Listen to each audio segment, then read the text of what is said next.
Hello, everybody. My name is Adam Thorne, and welcome to the Australian Aviation Podcast. I'm just going to pause it here because that introduction is the same introduction I've been doing for 3 or 4 years presenting this show. So this is Jake, and the introduction I did one time when you weren't here. Yeah, all right. We talk about that dark day. So I always do this introduction, right? And I've always, because I just think it's professional. I'm a nice, British, polite man, so you've got to introduce yourself. You know, I'm Adam Thorne. Welcome to the podcast. Everyone feels included. Now, what's happened is we sit, and myself and Jake in Australian Aviation, we sit with our colleagues at Defence Connect, Cyber Daily, and other similar-ish publications within the Momentum Media portfolio. And what's happened is a number of people that work on Defence Connect have got that introduction, that like MP3, and they've used it as the ringtone on their phones. So every time their phone goes, it says, "Hello, Adam Thorne, welcome to the Australian Aviation Podcast." That, to me, feels like bullying. Adam, I think it's just a mark of respect, if I'm being honest. Yeah, no, I'd like to think so. It's you know, you've become a sensation. You're viral now. We should start selling merchandise. We should do. And we thought you were the star, but it transpires all along I was the star. Maybe the real stars were the friends we made on the way. Maybe. Now, the thing that worries me about this in particular is how did they get that raw MP3 file? Because I don't think they're not technologically that capable. So it could have come from Enoch or Jordan. Well, I noticed that Jordan's just left the studio. He's just left the studio now. What do we call him again? Is the enlightened Jordan? Jordan the Great. Jordan the Great, right. So Jordan the Great has now left. The evidence is damning. I think this is terrible. So let us know, media@australianaviation.com.au, if you think this is a mark of respect or in fact Also, let us know at media@australianaviation.com.au if you want the ringtone. Yeah, well, actually, but for a price. Yeah, this is what we can do. What do you think we should sell it at? What do you think's a going rate for this? It's been a while since people actually bought ringtones, isn't it? True. Like, you used to pay money for ringtones. Do you remember when you used to pay money for ringtones? I do. Did you ever have Crazy Frog in Australia? We did have Crazy Frog, unfortunately. Yeah, it was massive. And the Gummy Bear one and Schnappy the Crocodile and all of those.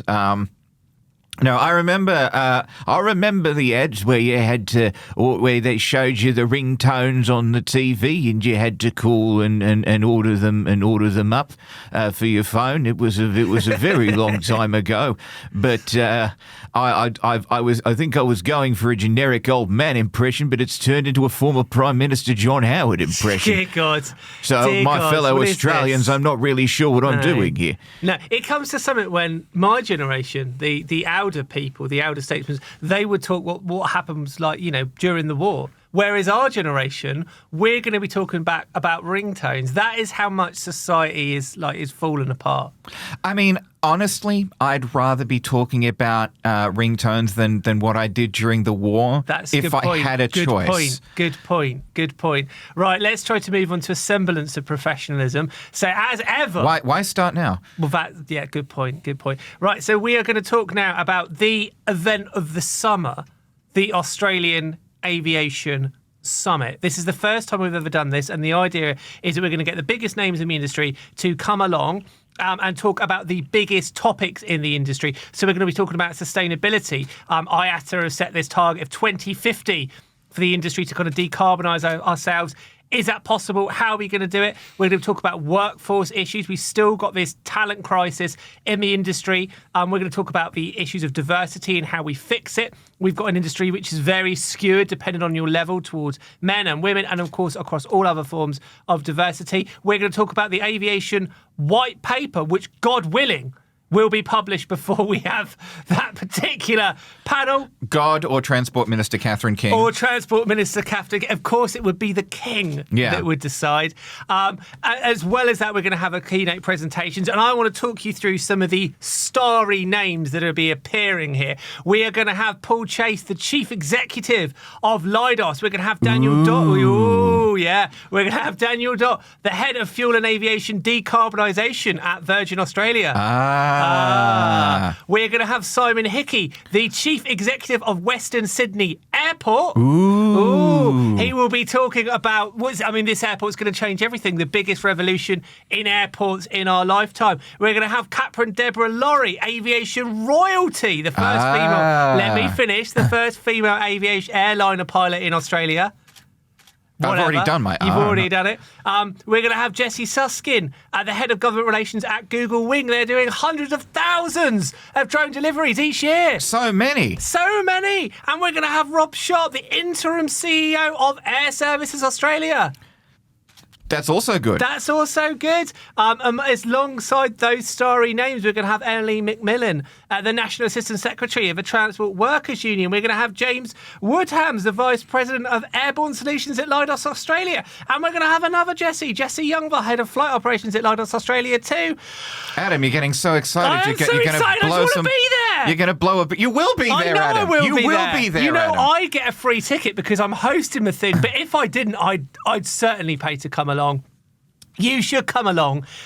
If you want to find out more, I'm not even going to give you the website. You'll never remember it. Go to Google and tap in Australian Aviation Summit. It will take you to the page. Go and have a look at our speakers. Go and have a look at the agenda. Get your tickets. And then, if you were thinking this is the greatest day of my life, it's getting better. Oh, yes. How can it possibly get better, Adam? I know. But my gift to you is to give you not one, but two great events in the same day. In the evening. How does he do it? I don't know. I don't know how I do it. Just dedication, hard work.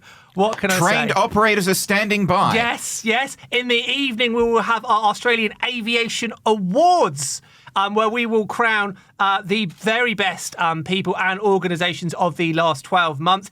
Even if you haven't been nominated or you're not a finalist, of course you can come along. We'll find room for you. Even if we fill out, we'll have some emergency chairs in. So come along. It's a great opportunity to meet people, network, have one of those slap-up fancy meals. All of this is happening on the 29th of August at the Star in Sydney. Come on down.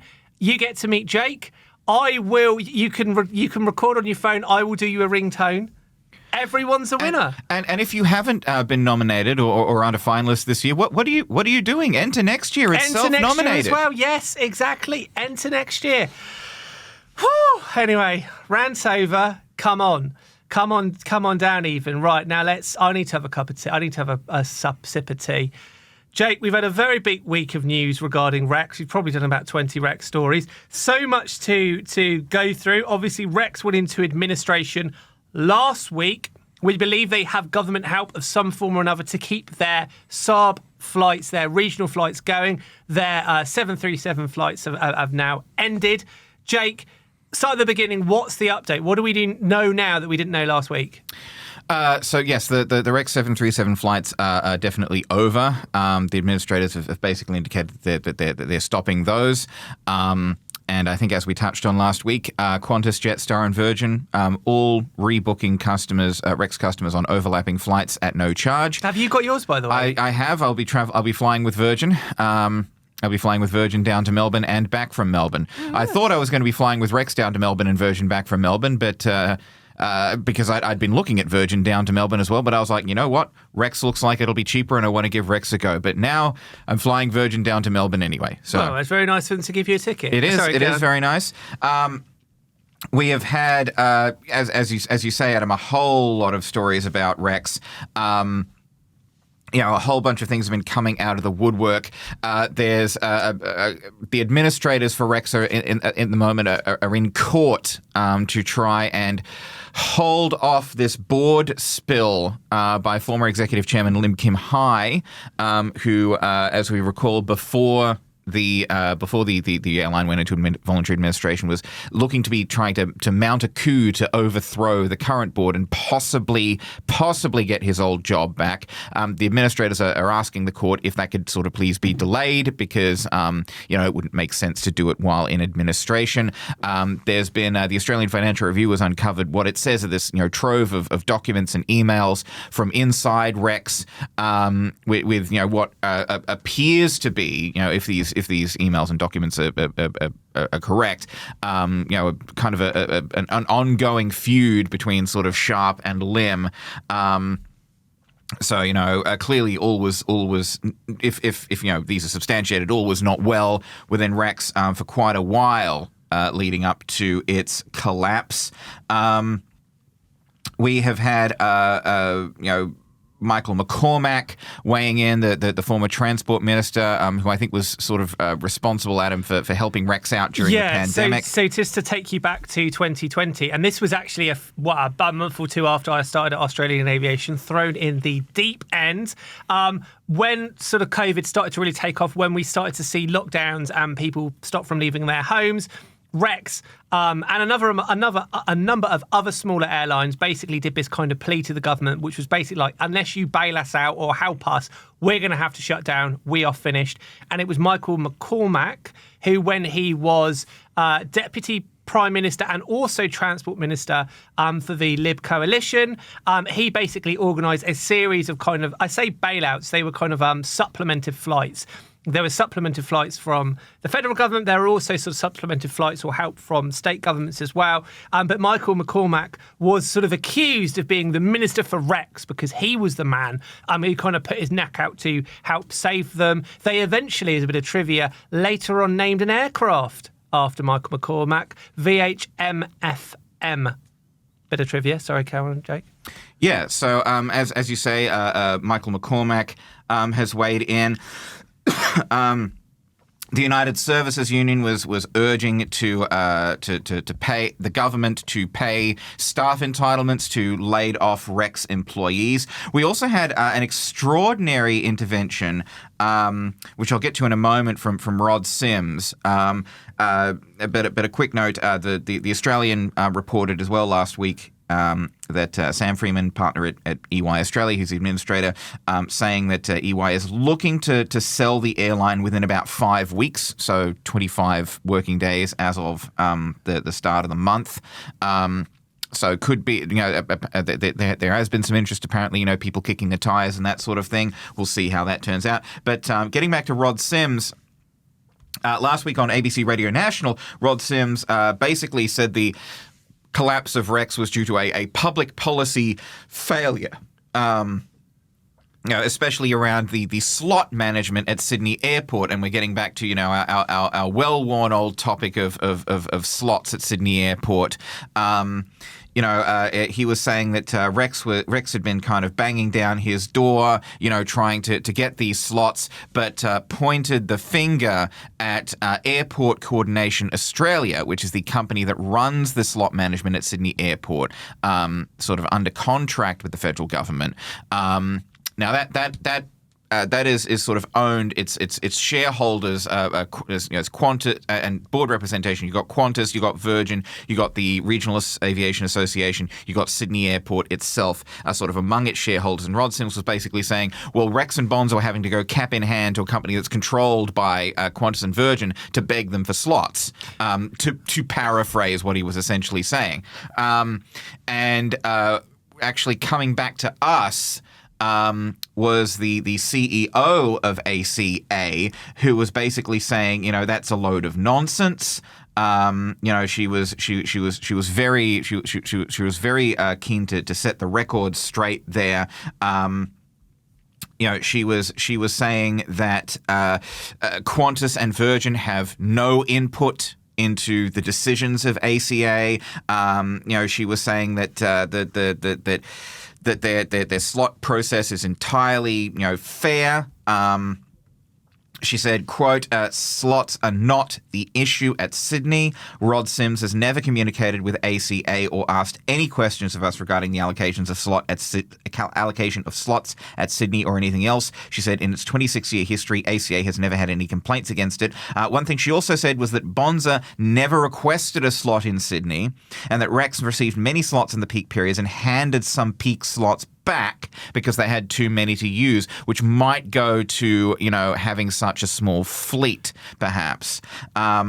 So just to sort of, there's a few things I think to discuss here. So firstly, Rod Sims was the previous chair of the ACCC. Now, one of the interesting things is obviously if you're working for the ACCC and you are the current chair, it does become difficult, I would argue, for you to say things like this. Obviously, you are kind of currently in position, and it's a bit difficult. So for the previous chair, is arguably our sort of the one person that could speak out. The fact that this person has gone and done this, it's no benefit to him. Obviously something he feels quite passionate about. So his views are not to be discounted. The other thing as well, without wanting to say that it's incorrect what we've heard that statement in response, is that Sydney Airport themselves have said time and time again that they do not agree with the slot system. They do not agree with the allocation. And this is essentially out of their control. They have talked quite loudly about how they believe for competition, smaller airlines or new entrants should be prioritised. We've also had Bonza and Rex shout very, very, very loudly saying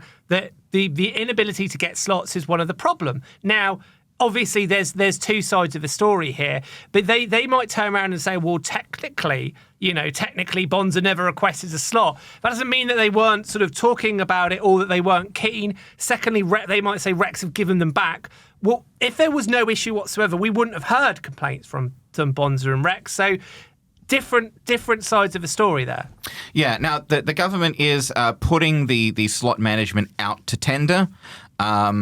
Which Petra Popovic, I apologise if I've mispronounced that, has said that she welcomes.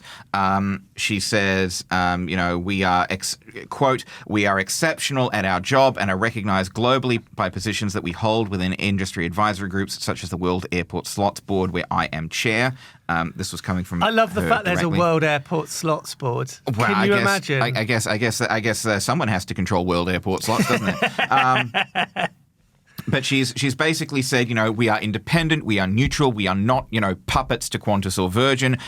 We do things in a fair, transparent, and by the book manner is essentially what they've been saying. Now, this open tender process, I think part of these reforms that the government did announce back in February, they weren't ditching this 80-20 rule, which allows an airline to keep a slot indefinitely as long as they fly it 80% of the time. They're not ditching that, but they are sort of looking to give smaller carriers more of a go at the airport. They're sort of extending, I think. They're modifying at least what's considered the peak period at the airport. They're trying to push for more transparency in slot allocation. So there are, and this is sort of in line with what the Harris review suggested. So there will be reforms coming to slots at Sydney Airport, and this tender process is part of it. But I mean, I would say to that, and this is not a dig at Catherine King and the current government, who I think have shown more interest than the previous administration, but you could listen to that and say, bit late now, isn't it? Because it's all very well going, I'm going to help new entrants. There are none. They've gone. The two new entrants have gone, and I struggle to see another new entrant coming in, for a generation now. Well, the opposition, Bridget McKenzie has kind of been, going on about, how this is, the government's failure and the government should, do this and that and do these reforms. And Catherine King has, one might say, some might say reasonably said, well, why didn't you do anything about it? Fair enough. You were in power for what? 9 years. Yeah. Why didn't you do anything to fix it? So it's obviously there's all the political argy-bargy that happens around this sort of thing. I think it's definitely something to watch. By the way, something that good news for Rex Flyer loyalty members, both of us. Excellent news. Yeah, excellent news. See, I got one out there. Yeah. Well done. Very Rex-citing. Rex Flyer loyalty members are able to still earn points during the voluntary administration. This has come out in an email to members seen by Australian Aviation, primarily because I am a Rex Flyer member and I got the email because I liked the idea of getting 5,000 bonus points. Anyway, so this email came through to Rex Flyer members saying basically you can still earn points while we're in administration, or your tier benefits will still apply. You just can't redeem them until unless there's like a restructure that sort of preserves the Rex Flyer points. So obviously you would be only using the points now on the regional flights because they're ditching the 737s. But like I said, good news for both of the Rex Flyer members. Your points are safe. It's almost like you can still use Dad's debit card while he's in a coma. don't let the spending stop. I know it's not your spending, it's your earning. Your earning points. Your earning points. I mean, I think Rex, launching a loyalty program like Rex Flyer, if Rex wanted to compete on the national stage, it's probably what they were probably needing to do. The trouble is Rex Flyer has never had the tie-ups that Velocity is tied up with Flybys, which is Coles, which is and Qantas is tied up with Everyday Rewards, which is Woolworths, and so the two biggest supermarkets in the country and the two biggest airlines in the country are tied up. Yeah. Who is Rex Flyer going to partner with? Harris Farms. Maybe. Who shops at Harris Farm? Well, you never know. The gilded seat of the editor. Aldi doesn't do loyalty programs. You can't go with Aldi. One of the reasons that the Qantas Frequent Flyer and Velocity Frequent Flyer have done so well is that they have all of these partnerships. They've secured the slots in the supermarkets. You could say, yeah. They have all these partnerships, and you can turn your Flybys points into Velocity points. You can turn your Everyday Rewards points into Qantas Frequent Flyer points. How could you earn Rex Flyer points aside from flying with Rex? This is the issue. Right, let's go. It also goes, and I think it's been brought up.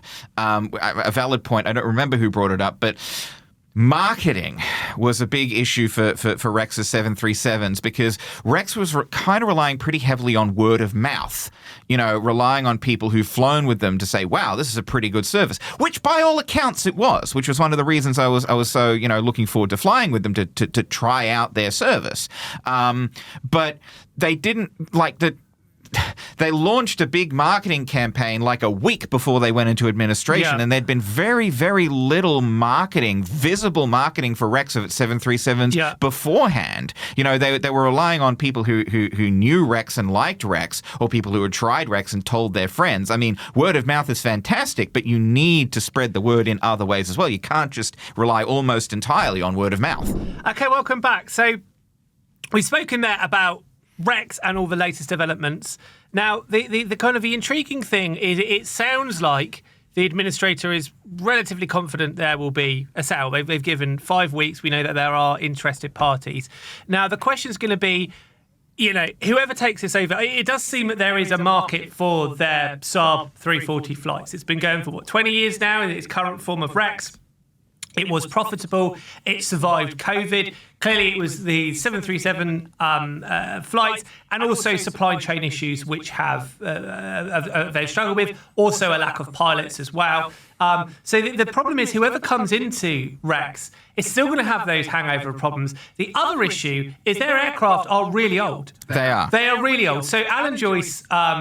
In one of his, when Alan Joyce and John Sharp were having one of their many to and throws, Alan Joyce bit the bait and nibbled at the bait, I should say, and made this comment that the propellers, to quote him, were literally falling off Rex aircraft. Now, that's a little bit unfair. They're not literally. They were perfectly safe to fly.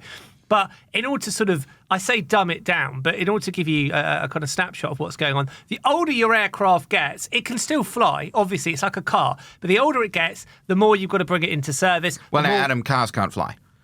All right. You knew what I meant. Like DeLorean, right? The point is, the older it gets, the more often you effectively have to service it, the more likely things are going to go wrong. So the more and more it costs you, which is the reason why, one of the biggest reasons why every 20 years or so, airlines go and buy new aircraft, because it gets to the point where it's costing you more money. The problem is, their entire fleet is now so old that it needs to be renewed. So whoever's going to come in there really needs to have deep pockets to renew that fleet. So they've got two options. They can either buy brand new aircraft with that new plane smell, or they could buy second-hand aircraft, which are essentially not quite as old, which is not actually that unusual. But then even doing that is going to be difficult because we've got a shortage of aircraft. So when you're going to need someone to come in with deep pockets, secondly, you need to acquire these things. So whoever comes in and buys this is going to be in for a challenge. The other issue as well is whoever comes in, would they retain that executive team? We don't know how much about flying 737 flights was John Sharp's brainchild or was Lim's brainchild. We don't know. You would think that John Sharp's knowledge and his current team's knowledge would be invaluable to keeping that going. What's your view on this, Rex? Because Rex, what's the view on Rex, Jake? Do you think they're going to be able to do it? Because whoever's going to come in is going to have a challenge, and without wanting to poo-poo the excellent service they provided, there's not quite the glamour of owning a 737 airline. There's not the glamour of that. You are doing the nitty-gritty of getting people in regional Australia to towns. I mean, are they going to attract the right kind of buyer? Yeah, well, I mean, I'm looking now at Rex's Saab fleet. They've got 55 Saabs. There's got to be at least half of them almost as old as I am. Like some of them are older. Some of them are older than I am. And I'm 32. So great age. Yeah, it's We're not fantastic age. How old I am. A lot of these aircraft are really, really old. And like there's not one that's younger than 25. I'm looking at. I think the youngest I can see here on this list is 26 years old, which in is human years is like 75. Yeah, it's not fantastic. As you were saying, part of the reason that they were having so much trouble in the regional operations, it's not that the regional operations weren't profitable. It's that the planes were so often grounded because it was so hard to get parts. These old planes, it's so hard to get components for them. So definitely whoever comes in is going to have a serious look at fleet renewal. Now, I think Qantas is ditching a lot of its... Qantas Link is moving to an all Q400 fleet. So maybe they could pick up some of the Q2s and Q3s.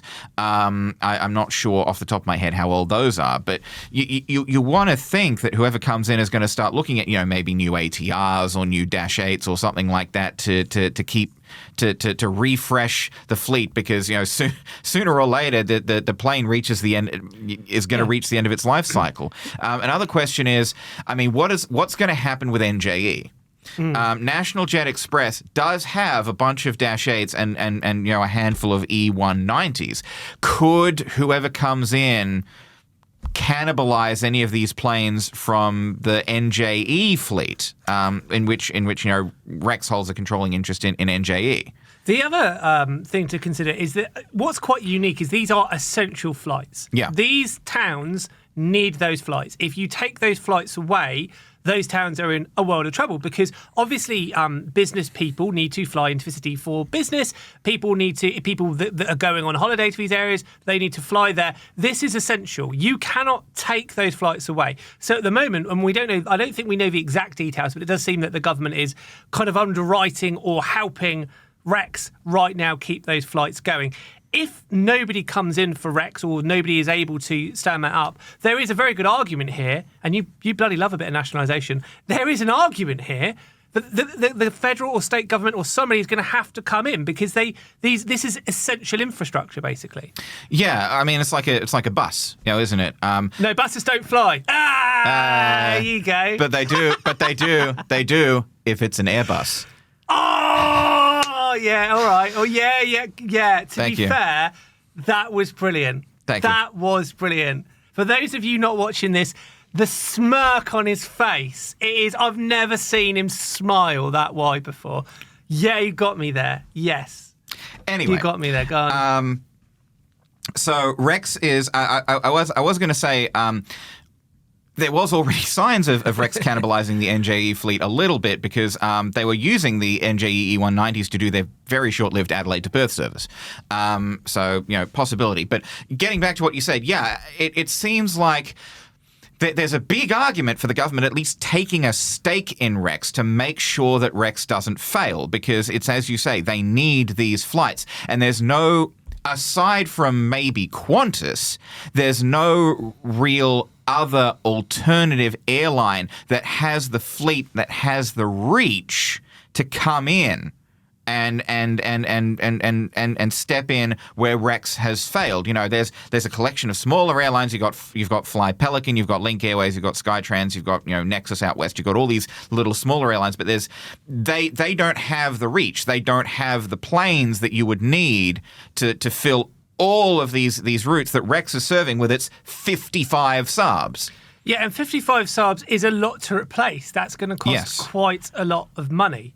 So the argument kind of against Rex, I know you can make this argument against Qantas and also Virgin as well, is they put off fleet renewal for far too long. Yeah. You could, and obviously it's not easy, it costs a lot of money, but this is something you would argue that Rex should have been thinking about 10 years ago, 15 years ago, and they weren't, or they weren't able to. Same accusations have been levelled against Qantas as well, that their fleet is too old, particularly their international fleet. You put these decisions off, it leads to a world of trouble. So it's going to be interesting to see what happens. Just to wrap up the Rex chat, and this is something that I should have said, that we should have said last week. If you do work at Rex, our condolences go out to you. A very, very, very, very difficult time for everybody working for the airline. I know some people have been let go. Some people are still carrying on with the services they're running. But it is a very, very, very difficult situation. Our hearts do go out to you. And we joke, we know that there's a human impact there. There a is. lot of people that listen to this that read the website. The same with Bonza. Exactly. These are actual people's lives. And if you are... if you're working for Rex, it's hard enough anyway when you get made redundant and you lose your job. It's even harder when it's a national news story because you're under all that pressure, all that stress. Your money's being cut off potentially. You go home, you turn on the news, all you see is Rex. It makes it that bit more difficult. So our hearts do go out to you. And I hope they do get. I hope they do get some help from the government. Yeah, exactly. Because actually, one of the things, and we said this last week, you won't find many people that flew with Rex that had a bad word to say about them. Actually, everybody that flew Rex said that the service was absolutely outstanding.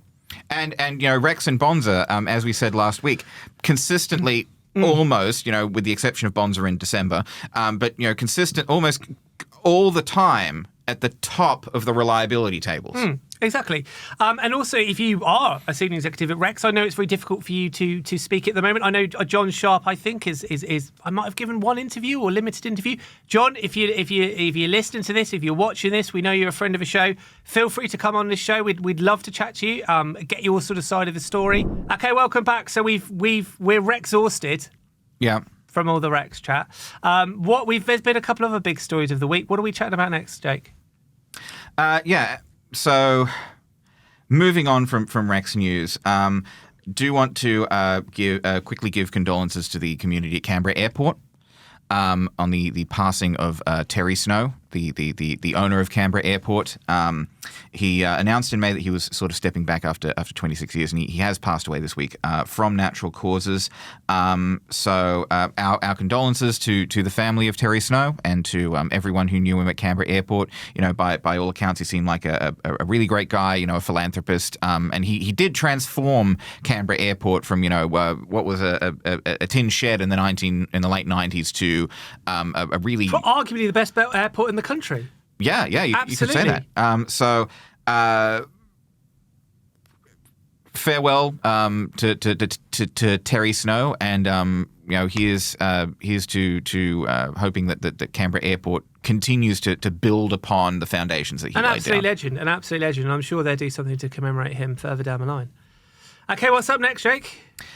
So up next, on the subject of airports, we have had some data come in from smaller airports. I say smaller. I'm talking Adelaide and Launceston. So they are, not huge major gateways, but they are decent airports, decently sized, honest, hard-working airports.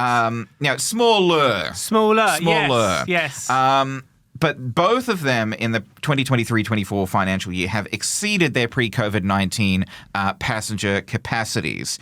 Now, this comes as the four major gateways. Only one of them is back above pre-COVID levels. That is Perth, with Sydney, Melbourne and Brisbane still in the mid-90s of their total capacity. I wouldn't say Perth doesn't count, but Perth has all of those fly-in, fly-out flights, yes, which kind of skews things a little bit. Yeah, so Adelaide saw 7.6 million domestic, 960,000 international passengers in the 2024 financial year. So, more than 8.5 million passengers, which is 10,000 or so higher than financial year 2019 pre-COVID. Launceston saw its busiest 12-month period on record, more than 1.4 million passengers, and that was up 10% on the same time last year. So Adelaide and Launceston now sort of alongside Gold Coast Airport, they're in the they're in the breaking pre-COVID levels club. Have you ever been to Adelaide? I haven't. No. I've been to Adelaide once and had a bad experience. Not aviation related, but I'm going to talk about it briefly. So I went to Adelaide, and it was actually a few days before a event I was going to for work. So what I said was, you book the flight and I'll sort out my own accommodation. And I went to this hotel, it was like a motel in the city centre. Not the most expensive one they did, but also not the cheapest one.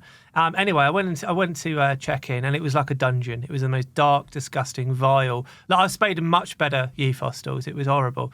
Anyway, I went up there, and my room was like a prison. But I thought, you know what? It's only for a couple of nights. It's centrally located.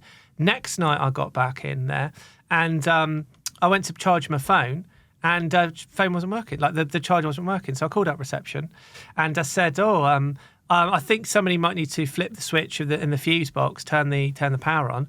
And next thing you know, somebody came up and did it. Sparks flew out of all the plugs, all of them. Just literally it was just flying everywhere. I mean, that's how you know they've turned them on, isn't it? Well, yeah. And then my kettle caught fire. There's people may know I've always got a cup of tea with me. As a British man, that must have been the... Yeah, I thought that would kill me. So the kettle goes up in flames, and I thought, this what an ironic death. So I take the kettle, I throw it on the floor, probably not the best thing to do. So there's flames everywhere. So I run out of the room screaming, as you can imagine. It wasn't a pretty sight. Anyway, they came out, they stopped the sparks coming off. And then they said to me, would you like us to put you in another room? And I was like, no, I want my money back. And I ran out and let myself somewhere else. And the point is, I've had a bad experience with Adelaide. So if you are from Adelaide, great city, I'm sure. You want to fly me to Adelaide, you want to put me up in Adelaide, then I can make my own informed opinion on Adelaide. But at the moment, I'm not a huge fan. So is Adelaide to you? Is Adelaide your Gold Coast? Yeah, it's exactly. I've had a bad experience. And there are some parts of the city that are very nice, but, a decent airport as well, I should say. But if you are from the Adelaide Tourism, but I don't know if there's an Adelaide Tourism Board. Probably just Tourism South Australia. All right, yeah. So if you're from Tourism South Australia, you've got, in me, I'd like to think, an extremely influential travel writer who has been scorned by your city. Time to make it right. But, to the airports, Adelaide and Launceston, congratulations. Bit of a tangent there. Adelaide Airport, I presume, not responsible for Adam almost dying. I can't hold that against them or their senior management. You're in the clear. Speaking of senior management and being held responsible for things, we have some news out of the US with a new CEO being tipped to lead Boeing. Now, this is Robert K. Kelly Ortberg. It's a long name, isn't it? It's a good name. Kelly Ortberg is going to replace Dave Calhoun, the current CEO, after Calhoun announced his exit in March. He's starting as Boeing president and CEO this week. Ortberg has this an engineering background, which is good. We like engineers running Boeing. Yeah. Over 35 years of aerospace experience. So he's worked at Texas Instruments, Rockwell Collins, RTX. He was the former chair of the Aerospace Industries Association Board of Governors. So you'd have to think he knows his stuff. They put the nerds back in charge. So the context, and I'm sure Jake will talk about this a bit more, the accusation at Boeing has been that whereas for many decades it had a reputation for, technical excellence and sort of almost nerdetry. What happened is over time, the engineers were shown the door and the money men started to take over. And essentially the company has been led by profit rather than led by innovation. And so it's surely, Jake, not an accident that they have put an engineer, and maybe for a short back, but they have put an engineer in charge. This will alleviate a lot of the criticism, I would imagine, that they've been getting. Fingers crossed. I will say, one note of caution is that Dennis Muhlenberg, who was the CEO of Boeing before Dave Calhoun, was an engineer. He was from an engineering background, and he was in charge during the whole 737 MAX fiasco. He was in charge in 2018, 2019, when the when those two 737 MAX planes went down. So hopefully this new engineer CEO doesn't go the same way as the old engineer CEO, but you have to think it's a promising sign. It is a promising sign. It does sound like they're listening to some of that criticism.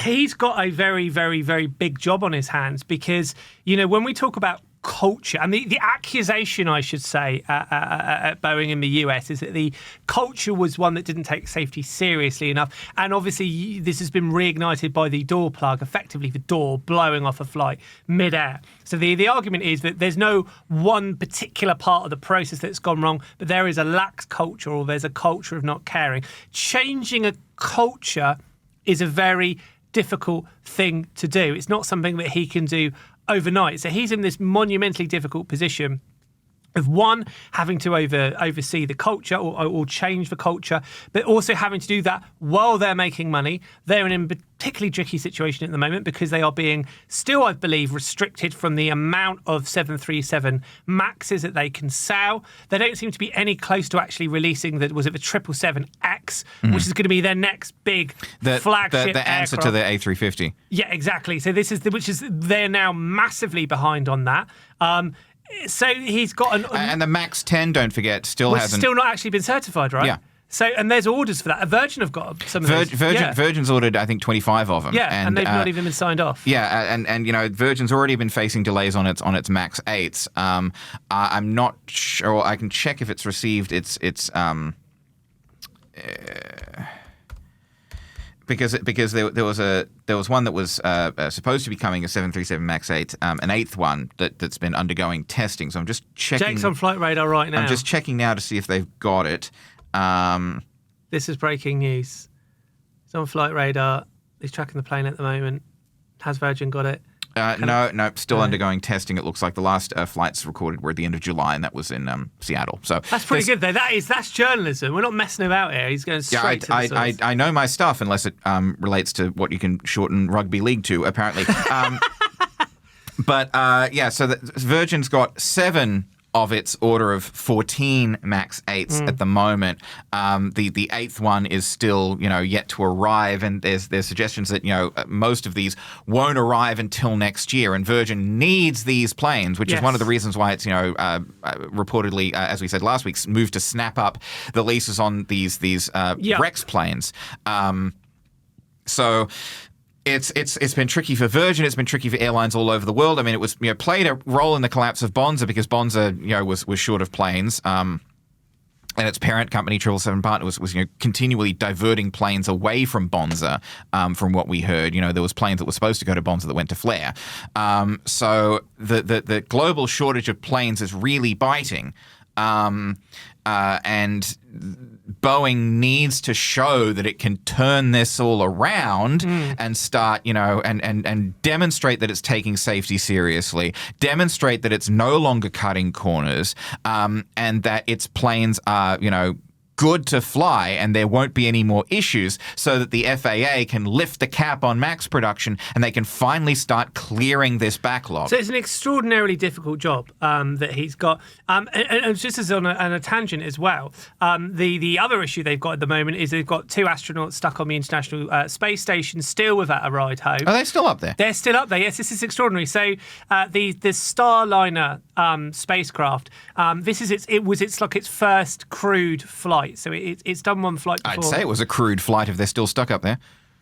Yeah, well, so anyway, it was meant to take off, blast off. I think it was the start of May. It was delayed by, I think, 6 weeks. Finally blasted off. The plan was it goes up there, sticks itself on, not a technical phrase, onto the docks. You are the editor of Space Connect, Adam. We don't talk about it on that show. Ooh, no. What I do in my private life is my own business, Jake. So it docked with the International Space Station, and the plan was they spend a week on there, have a little look around, say hello to the other astronauts on there, pop on their spacecraft and go back home. They've been there now 2 months. And they've now given up. It was the case that they were going, they'll be back next week, they'll be back next week, but now they're not even saying that. Boeing are very angry at any suggestion that they are stranded on the International Space Station. You may say that is complete, that is misinformation, that is wrong. It depends how you define stranded.